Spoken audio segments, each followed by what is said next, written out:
Hi everyone, it's me, Nick, the jaded book burner. I don't actually burn books, but I might today. I am back with a book review of a classic sci-fi, which was what the whole purpose of this channel was to begin with. And that classic sci-fi book is Robert A. Heinlein's Stranger in a Strange Land. I actually finished this a month or so back, but again, as you saw with my upload schedule and everything, I just haven't gotten around to doing this review until later.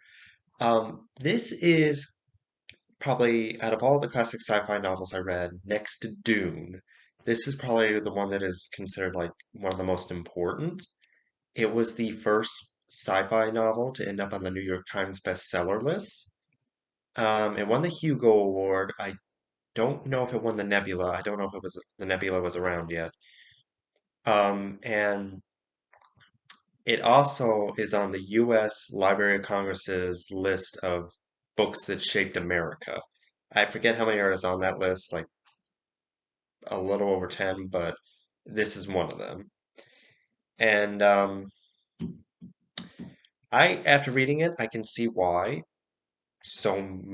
it was so groundbreaking at the time and controversial. A lot of its message, again, is something that isn't anything new to people of my generation. There's some things in there that are a bit outdated. And I do want to make a note on something before I go on. My review for this on Goodreads has been there a while. And I remember when, um, if you saw my video on Heinlein's The Moon is a Harsh Mistress, I was very critical about some of the stuff in there about women and stuff. A friend had told me that Heinlein was just a product of his time. And I mentioned that in my Goodreads review for this, but another friend pointed out to me that there were other people at Heinlein's time period who were not endorsing those ideas and were actually pushing against that. So, I know when you pick up a book that was published in 1961, you should be prepared for some outdated concepts, but that shouldn't really excuse the, author, of course. Um, So, what is this book about? This book is about a young man named Michael Valentine Smith who was born on Mars and to some human astronauts who went up there to study the Martians. The human astronauts died, and then because there is air on Mars in this book, he was raised by the Martians. And years later, some humans take him back to Earth, and he experiences a huge culture clash with the Earth world. And then a bunch of people in the world governments, particularly the US government, believe that Michael is the legal owner of Mars.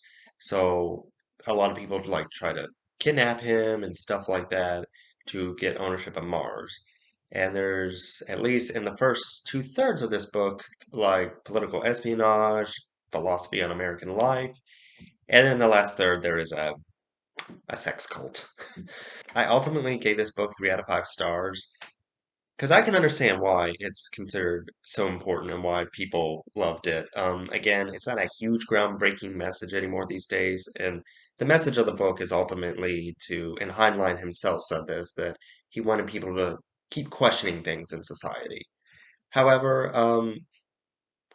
again, some of the outdated stuff just, like, for example, there's one character in there named Jubal Harshaw. He's basically Heinlein's self-insert who spouts his libertarian philosophy and all that. He has these 3 young, sexy secretaries who work for him, and he constantly threatens them with, like, I don't know, it like playfully threatens, I guess. I don't know if that's a thing, but that's how it came off in this book, with like, you know, like spanking them and stuff like that, and they're just so about it.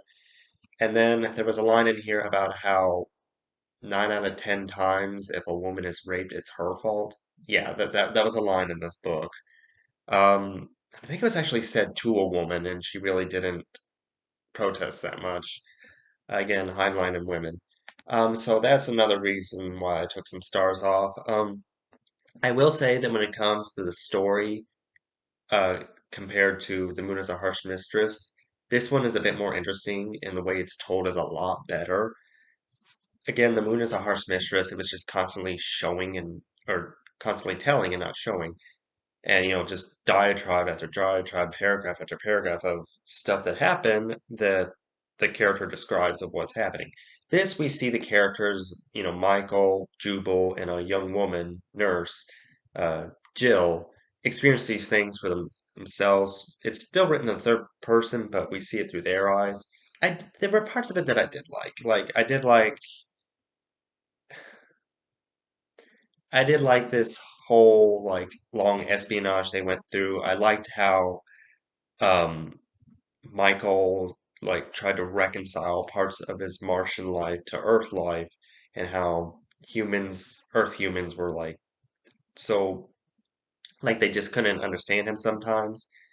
Not only in terms of language, but just like in terms of the concepts he described. Like, for example, one of the biggest things of this book is Michael says a phrase called "Thou art God," and it's kind of confusing at first, but he believes that anyone who groks, which grok is just like a Martian 60s term for to really, really understand something. He says that anyone who understands or groks God and religion, all of that, or anyone who just groks in general is God, so thou art God. I I don't know if Heinlein ever intended it to be something meaningful or he was just poking fun at religion, which he does do in this book. Um, but the way I interpreted it is that like you have a part of God in you. I'm not sure. And towards the again the last third of the book, Michael starts, after basically, let me back up. Basically, throughout the first thirds of the book, Michael is like a hunted fugitive. Jill, the nurse, she gets him out of the hospital, and they are basically chased around until they wind up at Jubal Harshaw's complex, where Michael hones his Martian powers, shares his Martian knowledge, and tries to understand the world. People keep coming after them, but Michael keeps using his powers to make them disappear. Um, but eventually it comes to a head when they meet with like the Secretary General, I believe that's what his title, of America, and they were like, "Hey, Michael, give us Mars." And he's like, "Okay," because he didn't want to really own Mars. And the Martians up in space are like, "Buddy, we're gonna cut you loose on the mental connection there, or psychic connection." And then in the third of the book, Michael, he's a bit frustrated about not having all of his philosophical questions being answered, and it's implied that some months or years pass. But he goes out with Jill into the world and he tries to understand the world religions and everything. And so he eventually meets the Fosterites, which is religion made up in this book entirely. But they're kind of like a hyper commercialized evangelicalism. And when he goes to their service, he's a bit interested but also confused. They try to proselytize to him, but he doesn't have it. And so once he, starts understanding thou art God and his powers, he goes off and studies a bunch of different religions and sciences and starts the Church of All Worlds, where it's they don't call it a religion, but it's like basically a nudist cult that accepts anyone of any faith or lack thereof. Like, excuse me, they mentioned that one member is an atheist, and he says he's still an atheist, but that he believes now. And they and it's briefly mentioned that they also brought in a Catholic couple who were excommunicated because they joined it. But like none of the people lose their previous beliefs or gain any belief that they didn't believe before. It was kind of interesting, but kind of weird. And the only way they can reach enlightenment is if Michael has sex with the women, and then the women have sex with the men, and then they gain psychic powers. And Jubal Harshaw is like, because he's like a devout agnostic, I guess you could say, he's like so like he was wowed by everything Michael did before with the psychic powers and everything, but this he's like really wowed by. And he tries to reconcile it, and because of all this, you know, this cult, the Fosterites eventually view them as an enemy, And it's also because Michael like disappeared one member of the Fosterite religion, and that's also probably why. And they also Michael's cult also takes some Fosterites into the group. So they have hashed it out like off page, I guess, and then it was just weird. And again, it's been a while since I read it, but this had some interesting ideas, some which didn't last. And again, there was some weird problematic stuff in this. Like at one point, Jubal Harshal says that we are socially brainwashed to accept that cannibalism is wrong, and that people who are of Native American descent should be okay with cannibalism. And then, yeah, there is so much wrong with this book that, and oh, like I can't believe I did say in my Goodreads review that Heinlein was a man of his time. I mean, I'm sure there were other people in that time period who thought this way, but oh my God. Um, like what I said with The Left Hand of Darkness, which I found a bit outdated and didn't like as much as everyone else. Um, you should still, if you, if someone does want to read this, I think they should only read it just to see, what it's about and that they've read a classic of sci-fi. I don't think anyone should feel determined or pressured to read this. There were some things in this again that I thought were interesting. I liked the writing style, I liked Heinlein's prose. There was, I liked the commentary on, how there's so much surveillance in the world and how should be questioned. And if Heinlein had taken the theology a bit further, maybe I would have been interested in it. But I guess all I can say is that I've read the quote unquote most famous science fiction novel ever. I've read it now. I know that there are some people who think this book is still groundbreaking and they still like it.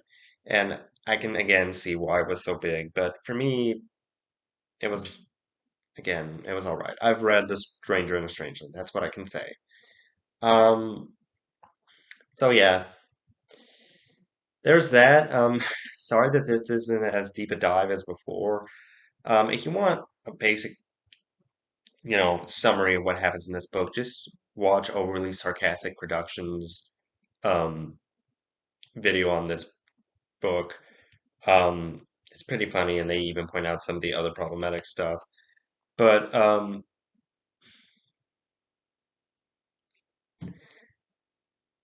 what more can I say? I know this review is probably terrible, but I've read Stranger in a Strange Land. I can see why it was groundbreaking. I don't think it's so groundbreaking anymore. There was some out of date stuff. Um, yeah. I think I will read a bit more Heinlein after this. I do plan to read some of his juveniles, Star Beast and Tunnel in the Sky, I believe it's called.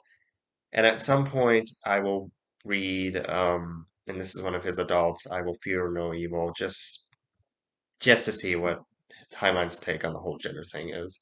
If you liked what you saw here, hit like, subscribe, ring the bell. Um, Thanks so much for watching, and this has been Stranger in a Strange Land.